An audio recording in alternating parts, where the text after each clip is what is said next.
Okay. Now to the read out loud. Johan the edition Wadani Hoi Emily Bronze chapter 24.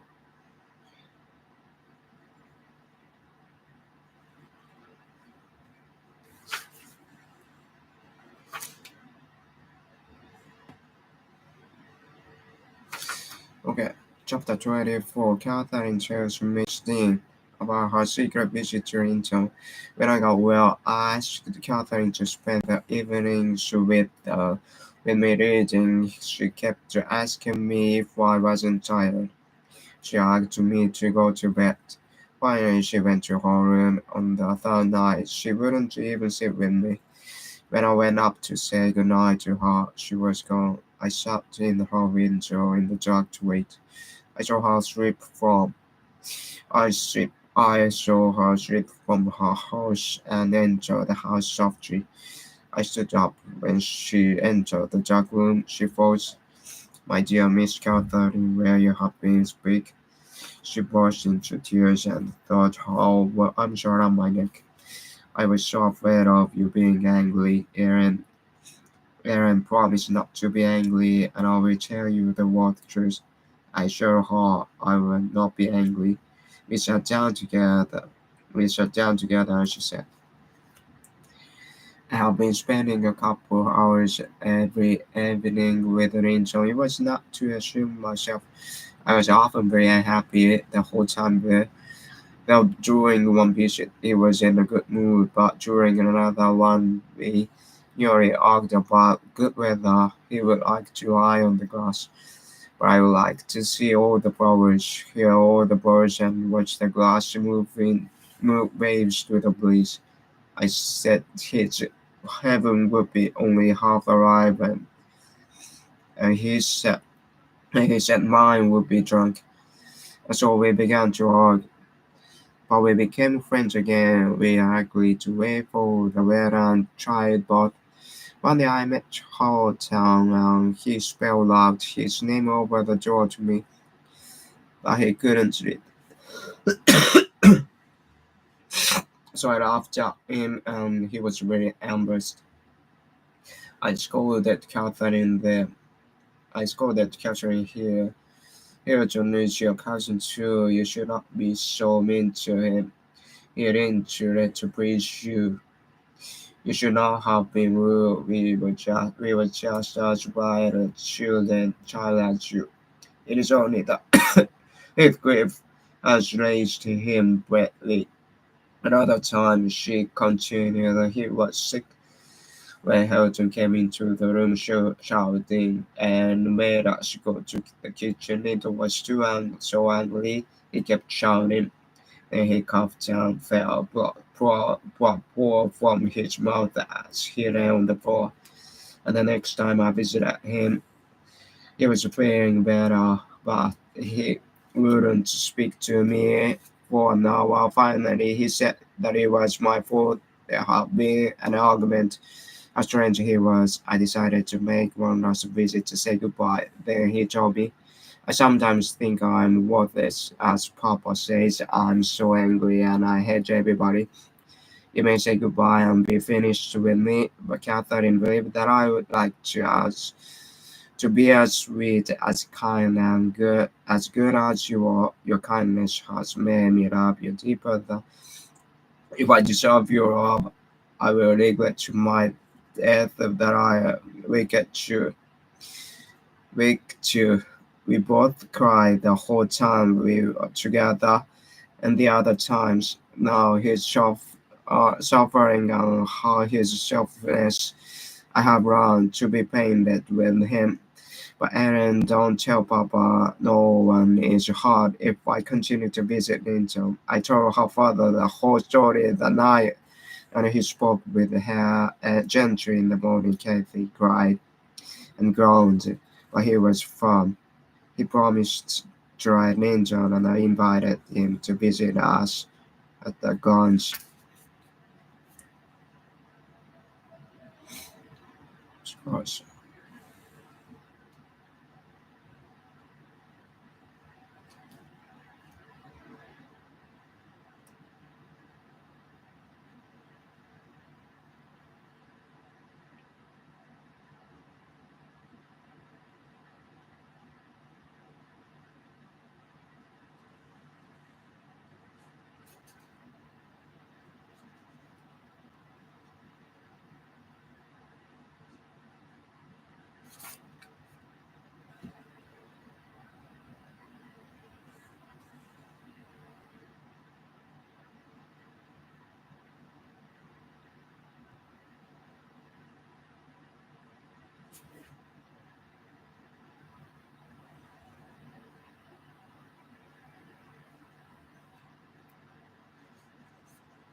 Okay, chapter 26. Catherine and Linton met on the moors.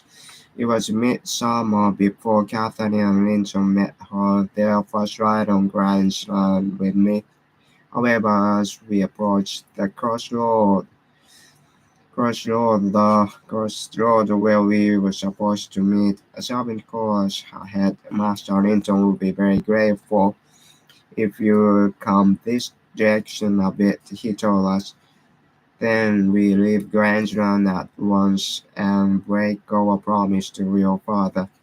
I said to Catherine, never mind when we meet him. We'll ride in this direction, she assured me. But when we found him, he was not far from his own front door and he had no horse. He was lying on the grass. We could see he was very ill and unfit to ride. Catherine was worried to see his poor condition. You're sicker than before. No better, better. Tears sprang to his eyes, and he had the voice just look. My papa says I'm weaker in the morning. Thank Uncle for letting us meet, and you must come again on Thursday. Catherine sat down beside him, saying that his weather was almost his heaven.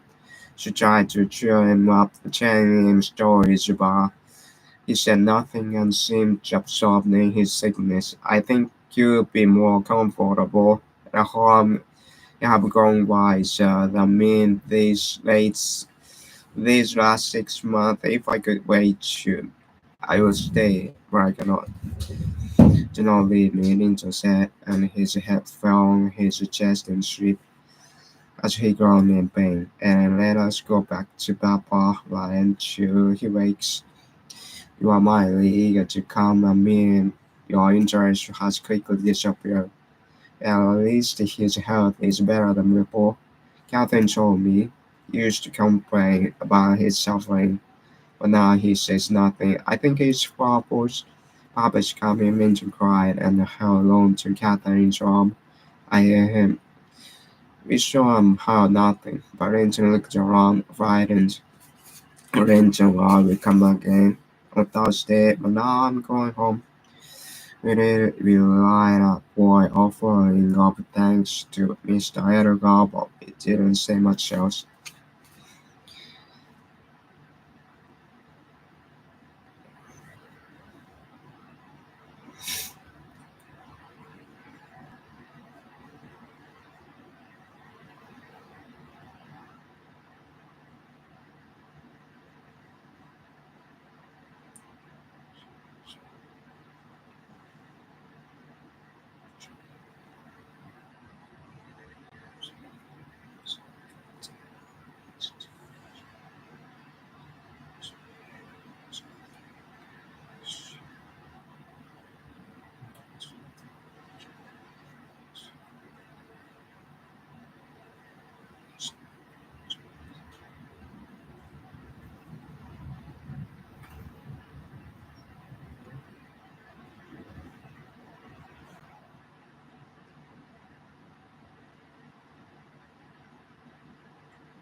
Okay, chapter 28. Mr. Edgar Linton dies with Catherine at his bedside. On the fifth day, Heathcliff's housekeeper came into the house and found me upstairs. I heard that my master found you and Mrs. in the hall. How long were you there? Your master is Sandro, and the truth will come out later, I told her. What do you mean? Our whole village is saying the same thing. It is not my master still. Then Mr. Heathcliff told me that you were upstairs where he put you when he sent you from the house. He gave me the key to let you out. Is Mr. Linton dead? I asked her eagerly. Well, I just met the doctor on the road and he said that Mr. Linton will probably live one more day. And I'm downstairs. The front door was open where I saw Linton lying down. Where's Catherine? Is she gone? No, he replied. She is not to go. We won't let her. Oh, you little idiot, tell me where her room is now, or I will make you cry. Papa says she may cry and be as sick as she likes, but she is my wife and she must not leave me, even if she hates me and wants me to die. Master Heathcliff, I resume, have you forgotten? Oh, Catherine's kindness to you. Last minute she brought you books and sang you songs. You said she was 100 times too good for you, but now you believe all the lies your father tells you. That is fine gratitude, isn't it? You have pity for yourself, but no her. You say she's sick and yet you leave her alone up there in a strange house. Oh, you're heartless and selfish, Bob. But I said stay with her. She moaned and cried all night long, so I couldn't sleep. Where is your father? He's talking to the doctor outside. He says that uncle will die soon, and the garage will be mine. Everything of Catherine's will be mine. Of her books and her house will take me to her. No, it's our secret. No one except Papa and me go to her. I decided to go back to the garage and bring help for Catherine. Upon arriving, I was greeted with great gladness. How changed I found Mr. Igor. He lay a picture of sadness, waiting death. Catherine's coming, dear master. I whispered, she's alive and well. I will be here. I hope tonight. Then I told him why we had stayed away, but I spoke very briefly. He decided to have his trial out so that his property will not go to Linton, but to Catherine and her children. If she ever, if she ever had any this way, he hoped it would not fall to Heathcliff if Linton died. Unfortunately, the lawyer was far away. I sent her and men to bring Catherine and one man for the lawyer. Therefore, Richard saying Catherine was too ill and that Heathcliff would not shelter me and enter hall, and the other Richard saying the lawyer would come in the morning. I was prepared to see Heathcliff killed before I messed up without saying his daughter. Fortunately, she came her way on the right. I opened the door and she fell on my neck sobbing. I said, I Papa alive. Yes, I cried. Yes, my angel, he's God be thanked you safe with us again. She wanted to run straight up to her mother's room, but I missed it down her face answering sometimes. I also explained to her that she must tell her father that she was happily married to. In turn, she stared at first, but she understood and agreed. She sat by her father's bed all night, though he died in her arms soon after she arrived, kissing her cheek and soft child was in and the drawing child. Child come to us. He continued gazing into her eyes. His face was bright and content as he saw it. When the sun rose, I made her leave the bedside. The royal showed himself to Mr. Heathcliff. As soon as my master's death was unknown, this lawyer came into our house and took over. Heathcliff let Catherine stay into the house until after her father's funeral. She told me that her misery had made Linton let her go. This happened after Heathcliff sent our foreman away from the door, and Catherine decided she must leave the house. After Linton unlocked the door, she found the unlocked windows in her mother's room, which she climbed out.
Chapter 34. Heathcliff dies. Catherine and how to marry. Following that evening, Mr. Heathcliff didn't join us at the meals. He went out one night and didn't return. It was April then. The weather was sweet and warm, and the apple trees in full bloom. Katie was out picking flowers and saw him coming up the road after breakfast. He looks almost joyful, she told us, very excited. This was no common sight. I was eager to see Heathcliff looking joyful. I met him at the door. He did have a strange, joyful glitter in his eyes. Have some breakfast, I said. No, I'm not hungry. At lunch, he accepted the large plate of food, but he didn't touch it. Gordon said that Heathcliff was not angry. Rather, he seemed pleased. Have you had some good news, Mr. Heathcliff? Asking him. Where should good news come from to me? He said, but then keep everything away from me. I wanna be alone. Last night I was here now. I was near hell, but today I'm never near hell, but I'm near heaven. It is hard, 3 feet away.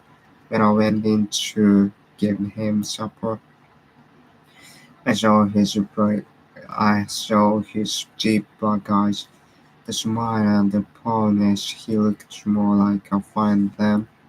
Mr. Heathcliff, without eating it, went upstairs.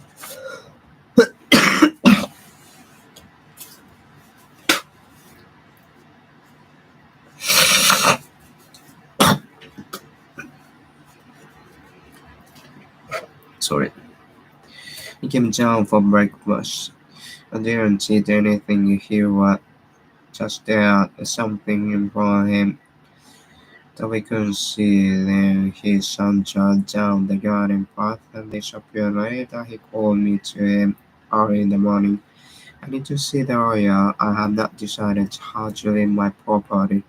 I wish I could send it off that earth. Do not worry about your will. Mr. Heathcliff, take some food on rest. I will rest when I can. I might as well tell a joling man not to swing one more foot to share. I have done no wrong. I'm very happy, but I am not satisfied. You and the Hamilton may accompany my body to the grave. None of us in the house like to be with him. He told us, well, there is one who doesn't love for me. She's too much for me to bear. I called the doctor, but Heathcliff looked his door against us. So the doctor went away. The following morning, I found another key and went into the room with a panel to bet he was there. I know his back. His eyes met mine. I was shocked and couldn't believe he was dead, but he was perfectly still. I tried to close his eyes, but I could not. I cried for Joseph. The devil should cut it off his souls. Was all that Joseph said. He was held on for suffered most. He sat by the body all night weeping. We buried him as he wished, and I hope that he sleeps soundly. But many say that he walks. As soon as Hilton and Catherine are married, they will leave all the Grange. Just then the two came up to the garden walk. They are afraid of nothing, she said together. They will pass all these difficulties. I stopped at the graveyard to see the three graveyards. I walked back to the Grange after 7 months away. I stood a minute and watched the insects flying over the grass, and I wondered how anyone could ever imagine unquiet rest for the sleepers in that quiet earth.